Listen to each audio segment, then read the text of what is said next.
Hey there, welcome back. So today we're going to look at machine drum and mega command box.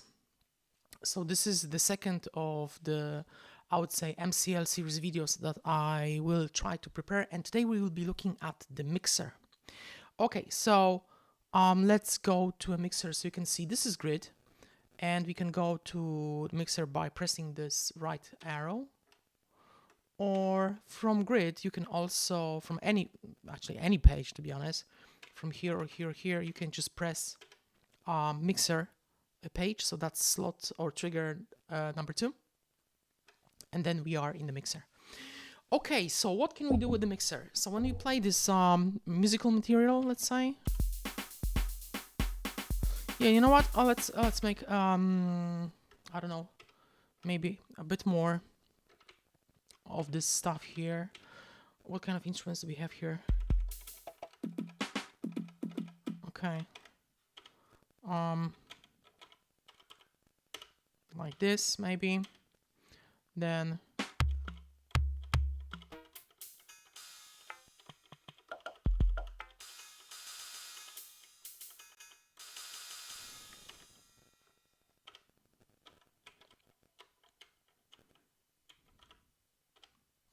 for example.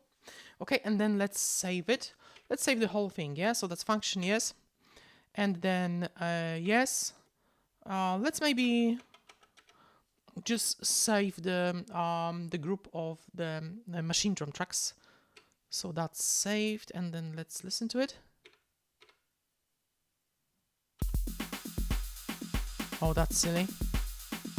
Yeah, whatever. Okay. It's just a presentation, yeah? Okay, so now let's go back to the mixer. So that's bank group plus 2. And we are in the mixer now. So let's say we play thing. So you'll see something is happening here. And for example, I have a snare drum on my track 5. So maybe I could press this trigger and then I can change the level of the snare drum.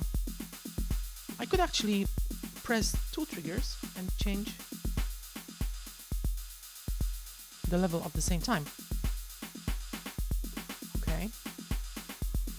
What I could also do, I don't know if it's going to be heard but by pressing this snare drum trig here,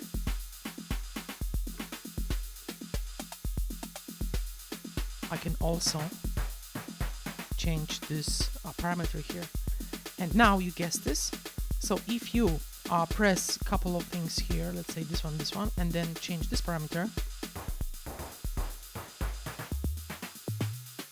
you will see that, or you will hear and see that pitch parameter is now being changed on all the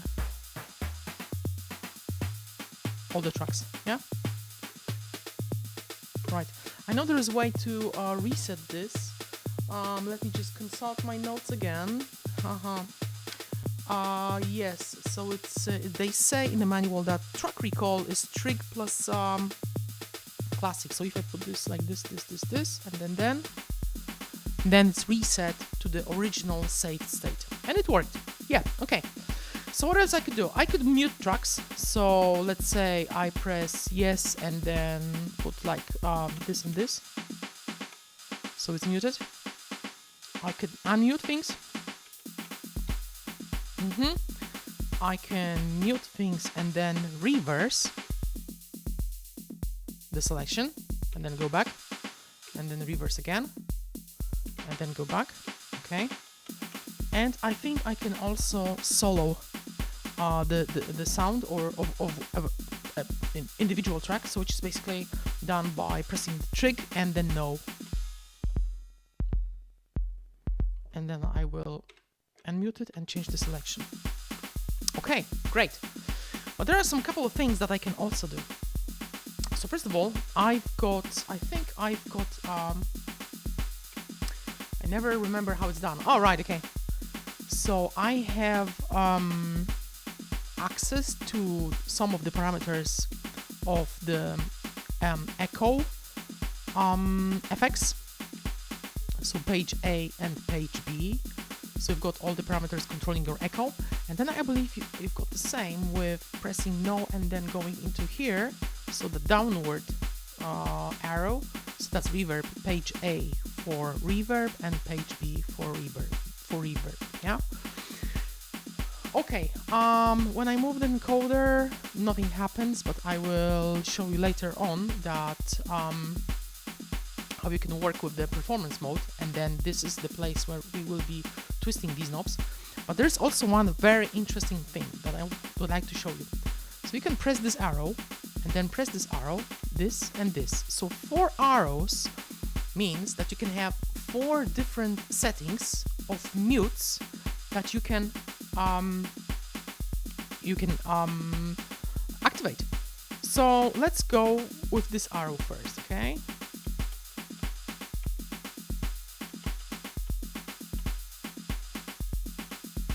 Okay. So this is now what's going to happen. So all these channels here, they will be muted when I press yes. Okay, lovely. So this is the preset of the mutes that I have here. The upper will be complete, so all the tracks. So I want to go back to all the tracks, so I will just press this and then yes, and it's back to normal. So let's say this is back to normal. So now let's maybe try to define, okay, so I want to have this, and maybe just this, and then quiet down everything, and then press yes. And then maybe go back to our left arrow, which is going to be this. And then go back to normal. Okay, we still have one place to define, so we can go and then do things like maybe, for example, like this, and then press yes. So that's one. Actually, that's the 4th mute setting. So this one and this one, and then back to normal. And now what is super cool, absolutely super cool about this, is that these 4 mute scenes, or how do you call them, mute settings, they can be stored to an individual place. So what we will do is we will go back here to grid, and then I will go to grid Y, and then I will go to track 12 on grid Y. Where is my super cool pointer? This one. Okay, so I will press function yes, and then that was track 12, which is this one, and then save it. Okay, right. So okay, so maybe okay, if I have, for example, loaded this one now, okay, so now performance with all the mute settings is reset because it's empty. So when I go to mixer, I shouldn't be able to see all the scenes, right? Let's see if it works like that, okay? You see? So the mute settings are now reset, okay? Completely. Okay, so now if I want to reactivate things that I wanted to have, so I will go back to Y, and then I will load this particular slot, so that's track 12, and then go back here, and then to mixer, and then I should be able to see different saved settings. Yeah, so no changes. I don't know, set 1, set 2, and set 3. Nothing, and nothing, and nothing, and back all of them. Okay, lovely. That'll be it, I think, for the mixer section.